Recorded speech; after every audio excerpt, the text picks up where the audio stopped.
ఎవరైతే సోషల్ మీడియాలో పోస్ట్ పెట్టారో వాళ్ళే డైరెక్ట్గా అవినాష్ రెడ్డి గారు ఆదేశాల మేరకే ఇదంతా జరిగింది అని అంత స్పష్టంగా చెప్పినప్పుడు పోలీసులకి అవినాష్ రెడ్డిని విచారించాల్సిన బాధ్యత లేదా? అవినాష్ రెడ్డిని ఎందుకు అదుపులోకి తీసుకోలేదు, ఎందుకు విచారణ చేయడం లేదో పోలీసులు సమాధానం చెప్పాలి.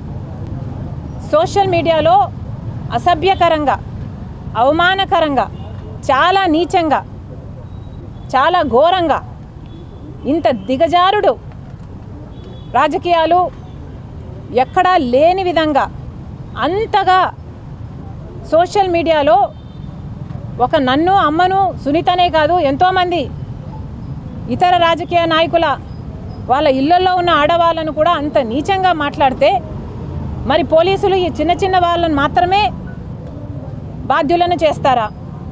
నిజానికి చేస్తుంది వీళ్ళైనా, ఈ చిన్న వాళ్ళైనా చేయిస్తున్నది ఎవరు అన్నది తెలుసుకోవాల్సిన అవసరం లేదా? సజ్జల భార్గవ్ అనేవాడు ఈ మొత్తం సోషల్ మీడియా అంతటికీ కూడా ఈ టీం హెడ్ అన్నది అందరికీ తెలిసిన వాస్తవం.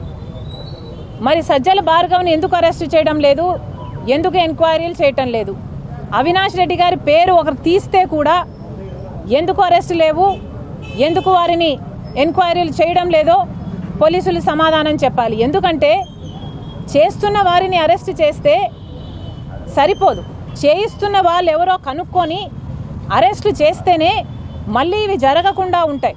మీరు చేస్తున్న ఎక్కడుందో కనుక్కోండి, ఎంక్వైరీలు ఎవరిని చేయాలో, ఏ పెద్ద తలకాయలు అందరినీ ఎవరెవరిని చేయాలో, ఎంత పెద్ద తలకాయ అయినా పర్వాలేదు, ఏ ప్యాలెస్లలో బ్రతుకుతున్నా పర్వాలేదు, కానీ పోలీసుల బాధ్యత దీని మూలాలు వెతకాలి, వాళ్ళను అదుపులోకి తీసుకోవాలి, ఎంక్వైరీలు చేయాలి, శిక్ష పడాలి. అప్పుడే ఆడవాళ్లకు కొంచెమైనా భద్రత కలుగుతుంది. ఎంత గొప్పగా ఈరోజు ఇది మహిళల మీద దాడి, ఇది సంఘంలో మహిళలు బతకకూడదు, పైకి రాకూడదు అని మహిళల మీద జరుగుతున్న దాడి ఇది.